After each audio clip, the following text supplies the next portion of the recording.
Allez, on avance avec l'instant Cannes. Ça y est, donc la Cannes 23 est lancée. Je peux vous dire qu'il y en a un ici qui tremblote depuis qu'il est arrivé. Jingle. À titre terme, si vous aviez joué à 18h, 19h ou 20h, vous auriez pété l'équipe de la Sierra Leone. C'est ma question. Il m'a dit dans l'oreillette, on a un jingle. Je comprends pourquoi maintenant il voulait absolument le placer, son jingle, l'ami Poineau. Alors oui, l'Algérie joue ce soir. L'Algérie joue tous en rendez-vous. Joue ce soir. À chaque fois, moi quand je regardais un petit peu toutes les émissions où chacun s'amusait à faire les tableaux des favoris, les tableaux des outsiders et tout, je vais pas te mentir, on parlait très peu de l'Algérie. Moi, seul contre tous, comme d'habitude. Moi, j'en ai parlé. Non, mais toi... Mais l'Algérie, par contre, c'est la position parfaite. Ouais, oui, mais ils ont une justement. équipe capable de faire un truc, mais comme vous dites, s'ils sont là en sous-marin, ça parle Pareil, d'autres équipes, l'Algérie, donc moi. elle est belle pour eux. Ils n'ont pas la pression. C'était la même chose en 2019.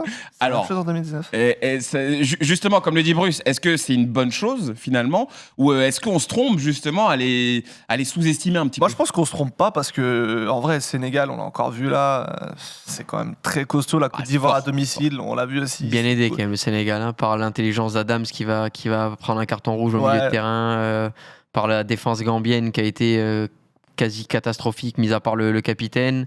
Le niveau des latéraux était quand même assez effrayant, que ce soit le TT qui joue en 4e division anglaise ou Yanko ou Young Boys de Berne, les latéraux, Crépin Diatta et sur le côté droit et Ismaël Jacobs sur le côté gauche, il y avait quand même des boulevards. Sincèrement, moi, le Sénégal, les voir gagner 3-0, bon match, belle prestation. Maintenant, j'ai vu aussi du négatif, il va falloir le gommer, parce que contre la Gambie, ça s'est pas trop vu, mais si tu joues une grosse nation, ça se verra. Vraiment.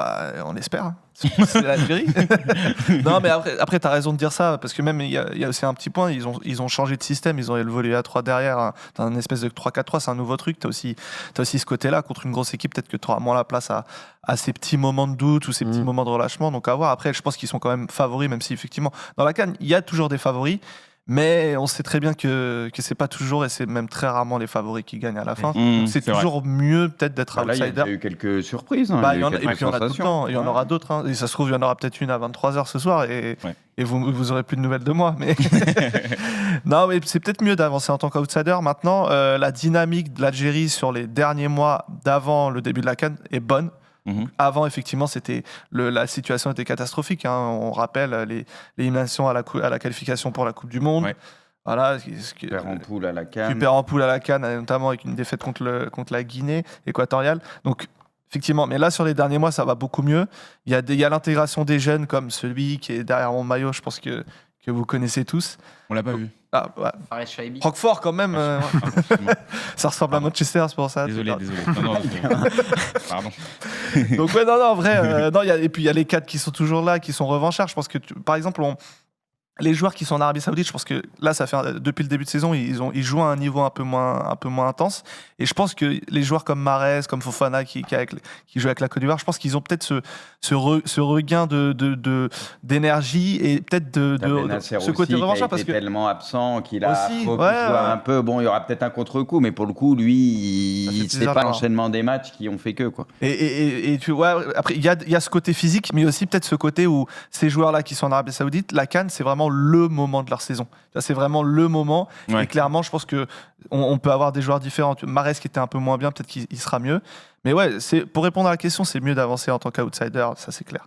Bon, c'est bien. Alors, messieurs, la surprise, tout à l'heure, vous parliez de surprise. Du coup, forcément, la victoire du Cap-Vert face au Ghana. Il y avait beaucoup d'interrogations autour du Ghana parce qu'on les avait vus quand même bien sur la Coupe du Monde de 2022, Pipion. Enfin, on avait vu des choses intéressantes et on se demandait, avec toute cette histoire autour des frères Ayou, ce que ça allait donner. Et ben voilà, défaite d'entrée dans cette CAN. Qu'est-ce qu'on en pense ?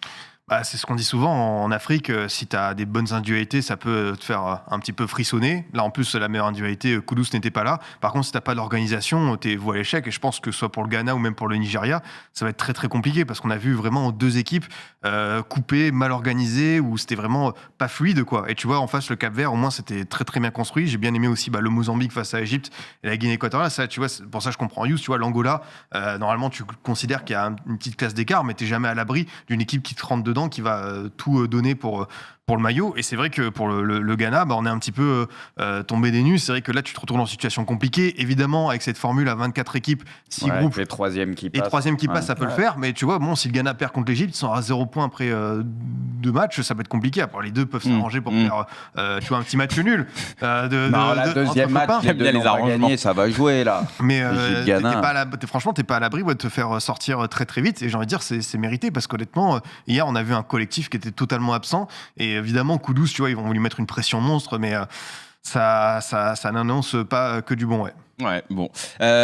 Bruce, peut-être un petit mot. Alors, évidemment, je sais qu'il suit beaucoup la CAN et qu'il la suit moi, mais toi, sur cette première journée, qu'est-ce que tu retiens? C'est vrai Mostafa. Il y a eu, voilà, justement, il y a eu, son but match est vraiment nul. Le péno aussi, ce match nul de l'Égypte, qui passe à 2 doigts de la correctionnelle, mené 2-1 par le Mozambique jusqu'aux derniers instants du match, et puis le pénalty de Salah pour venir égaliser. Et on a aussi parlé d'une équipe égyptienne qui a un petit peu changé son style de jeu par rapport à notamment les dernières CAN où elle était peut-être un peu plus solide.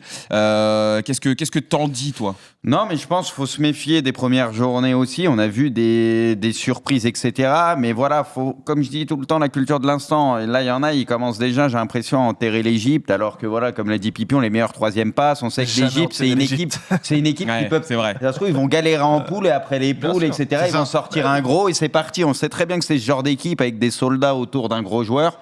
Je faisais le parallèle un peu. L'Argentine, avec un gaucher aussi, premier match à la Coupe du Monde, ça n'a pas très bien commencé. Et puis derrière, ils ont enclenché, tu vois. Et pour moi, je vois bien. Il le rappelle, Mais non, mais c'est que l'Égypte les a mis favoris. Il y a plein d'autres comparaisons. Je vois bien un délire comme ça. Et peut-être c'est l'année de Salah. Et Salah qui pourrait remporter sa première CAN, etc. C'est une possibilité, tu vois. Moi, j'y crois et je veux sûrement pas. Ils ont trop d'expérience. C'est une équipe qui sait être aussi dans le dur et qui sait être présent, répondre présent. Donc on verra déjà s'il y a une réaction contre le Ghana. Voilà, on en saura peut-être déjà un peu plus. Mais en tout cas, c'est vrai que contre le Ghana, ça va être un sacré match. Un petit mot sur le match d'ouverture de la Côte d'Ivoire. Victoire 2-0 contre la Guinée-Bissau. Peut-être pas un grand match de la Côte d'Ivoire, Youss. Mais en tout cas, on a vu Seko Fofana, on l'a bien vu d'ailleurs. Il a l'air bien en forme là pour cette CAN. Mais c'est une bonne nouvelle pour la Côte d'Ivoire. Ouais, non, Seko Fofana. Il y a beaucoup de pression sur le pays. Ça fait un petit moment qu'il voulait plus aller en sélection. On se posait des questions sur l'accueil, il y a un truc au football qui s'appelle le terrain et 3 minutes de jeu, voilà. C'est vrai. Et je pense que tout est oublié. Non, la Côte d'Ivoire un peu moins bien comme tu dis, mais franchement, il y a pas de match facile vraiment en CAN, comme on l'a pu le voir hier, et puis sur les autres éditions. Et un premier match, je peux imaginer toute la pression qu'il y avait dans ce stade rempli.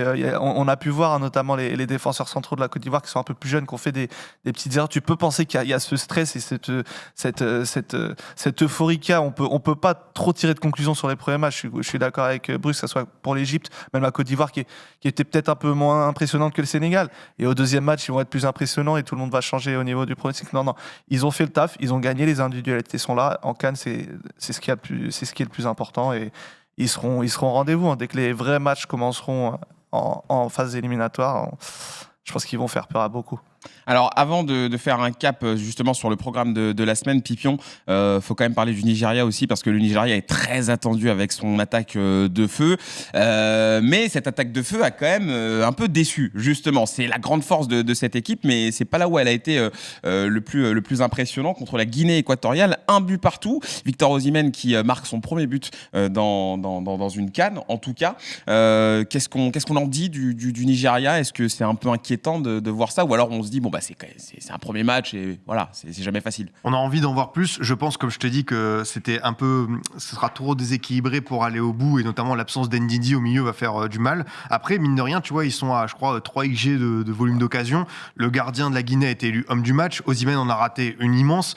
C'est-à-dire, tu vois, c'est pas non plus, pour moi, c'est différent, tu vois, le Ghana et le Nigeria. Je mets quand même le Nigeria dans un truc où je dis, c'est peut-être un match test d'entrée. Peut-être comme l'Égypte, ça peut un petit peu plus se lancer. Il faut que ça règle la mire. Mais ce qui est sûr, c'est que tu dis, avec ce potentiel offensif, t'es attendu. Mais la Guinée équatoriale, c'est l'équipe, tu vois, tous les 2 ans, tu dis, c'est vraiment, elle aussi, en termes d'équipe. C'est le mec qui met les buts en plus. Non, mais voilà, Ibn Salvador, c'est celui qui avait la teinture. Oui, bien sûr. La petite teigne, quoi, parce que c'est un mec, en plus, tu vois, dès la 70e. Il est marrant, lui. Dès la 70e, il y a une crampe, il y en a une deuxième, il y en a une troisième. C'est le Vislar par excellence sur un terrain. Ça va être horrible de tomber. T'en as besoin de joueurs comme ça, en vrai. Évidemment.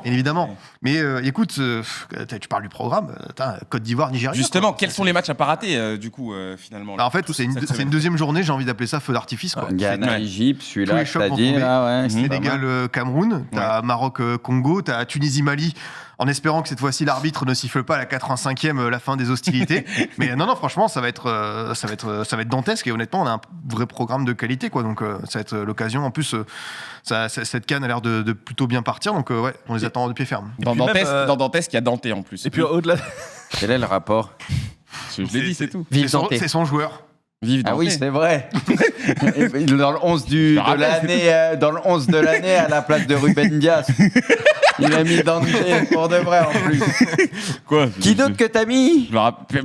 Il y en a un, c'est exceptionnel aussi. Bah, j'ai mis qui d'autre? J'ai mis Jude Bellingham. Ouais. Ça, tu le dis pas. T'as Ça, oublié par le plus contre, important. j'ai mis Ederson. T'as mis aucun City, J'ai mis Ruben Dias, ici. J'ai mis Kevin De Bruyne. Donc, Non, mais devant, il y voilà, a une ça, tu le dinguerie. rappelles pas, ça. Laisse-Melo en Mais neuf. Qui d'autre? Non, ça, c'était la Ligue 1, ça. Qui d'autre? Qui d'autre? Tu veux savoir Ah, qui j'ai- Grealish, t'as mis? Mais Jack, mais attends, mais encore heureux que j'ai mis Qui Jack d'autre? Non, mais Grealish. t'en as mis d'autres. Bon, on est en retard, Bruce. Yous. Tu m'as perdu. Désolé, oui. Au-delà T'as pas mis Rodri? Ils sont en retard, je te T'as dis. pas mis Rodri? J'ai pas mis Rodri, non. Je l'ai encore une fois j'ai pas fait exprès. mais bref, J'ai pas fait exprès. Yous. On s'il te vous plaît. laisse. Hein. Non, mais c'est lui, il veut pas qu'on avance. Vas-y. Non, je voulais dire au-delà des affiches que vous avez montrées, c'est surtout, on l'a vu hier avec le Cap-Vert et même le Mozambique, les petites équipes sont joueuses et ne ferment pas du tout le jeu et te proposent des vraies prestations qui permettent de voir des belles oppositions. Donc c'est aussi à souligner. Ah, en tout cas, on le note. Quanto, sur quel match est-ce qu'on va pouvoir te... Une marmotte. Sur quel match est-ce qu'on va pouvoir te retrouver du côté du Winamax FC? Demain, Burkina Faso contre la Mauritanie à Ok. 15h. Ok. Mercredi, il n'y a pas de match. Ouais. Jeudi, je suis sur le match de 15h également. Je ne les ai pas en tête. Je sais que je fais l'Algérie un petit peu plus tard. Attendez, je vous dis ça de suite. Je fais Guinée équatoriale, Guinée-Bissau jeudi à 15h. Vendredi, je fais Cap-Vert-Mozambique, donc le Cap-Vert dont on vient juste de parler. Et je termine normalement samedi avec Algérie-Burkina Faso. Bah, pas mal. Il y en a pour tous les coups. terminé. Ouais. Voilà, si C'est vous un voulez- bon match pour conclure. Il va tous les éteindre. Si vous voulez retrouver Quanto, Exactement. c'est Tu n'as sûr. pas parlé du Maroc de Poineau, là, La il est chaîne de pas bien, là. Winamax. Non, on en a pas parlé, mais Ils sont pas joués on attend de encore. les voir. Ok. On attend de les voir. On attend de les voir.